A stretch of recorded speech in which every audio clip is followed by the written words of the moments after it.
বাৰ্ষিক বাজেট হোৱা নাই প্ৰতিবাৰেই বহুতখিনি পুঁজি মুকলি কৰি দিয়া নহয় কেন্দ্ৰৰ পৰা পুঁজি আশা কৰা হয় সেই পুঁজিও সময়মতে মুকলি নহয় তাৰ ফলত যিটো ফিগাৰ দি পেলাই বাজেটখন উপস্থাপন কৰা হয় সেই ফিগাৰ আমি যোৱা 2-3 বছৰ চুব পৰা নাই সেই গতিকে বাজেটত 1 লাখ আগতে বহুতৰে 30 লাখ হৈছিলে মই 1 লাখ কৰিলোঁ 1.5 লাখ কৰিলোঁ এনেকুৱা কথাবিলাক হ'লেও সেইখিনি সত্য প্ৰতিফলিত হোৱা বুলি মই আগতেও কোৱা নাই আজিও নকওঁ আৰু দ্বিতীয়তে যিটো কোৱা হয় যে আমাৰ আজি মই পাইছোঁ যে নীতি আয়োগে বুলি কৈছে অসমৰ 80 লাখ টকা যোৱা 9 বছৰ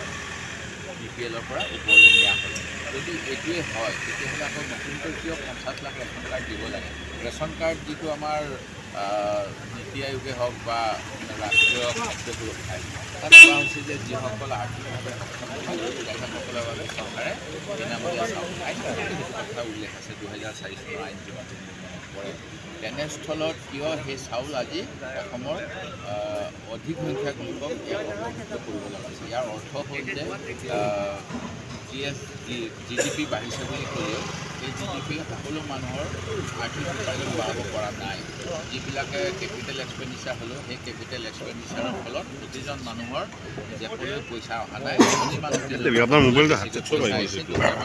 অহা নাই সেই গতিকে গোটেই ফিগাৰবিলাক contradictory figure multi dimensional poverty index বা কিবা কিবি যিবিলাক সেইবিলাকত মানে বহুতখিনি কথা থাকে যিটোৱে প্ৰকৃত কথাখিনি নকয় সেই গতিকে যিখিনি তথ্য মাল্টি ডাইমেনশ্যনেল ইণ্ডেক্সৰ দ্বাৰা নীতি আয়োগে কৈছে যে অসমৰ বহুত দুখীয়া মানুহ ওপৰলৈ গ'ল মণিহাৰীত পৰিলে তেতিয়াহ'লে মই বিভিন্ন অঞ্চলত খাদ্যৰ অভাৱত আত্মহত্যা কৰা বাতৰি পঢ়িবলৈ নাপালোঁ হয় যোৱা সময়ছোৱাত এনেকুৱা ঘটনা অসংখ্য হৈছে গোৱালপাৰাই কওক লখিমপুৰে কওক বা অন্যান্য অঞ্চলতে হওক আৰু অসমৰ পৰা বহিৰাজ্যত যিমান আমাৰ যুৱকে প্ৰব্ৰজন কৰি কেৰালা তামিলনাডু এইবিলাক অঞ্চলত কাম কৰি আছে আৰু তেওঁলোকক কেতিয়াবা তাত অপ্ৰীতিকৰ পৰিস্থিতিৰ তেওঁলোকৰ ডেড বডি আনিবলৈ অসুবিধা হয় সেইবিলাক কথাই কিন্তু অসমত যে উন্নয়ন হৈ আছে যোৱা সময়ছোৱাৰ লাখটকীয়া বাজেটৰ ফলত সেই কথাটো নুগুচায়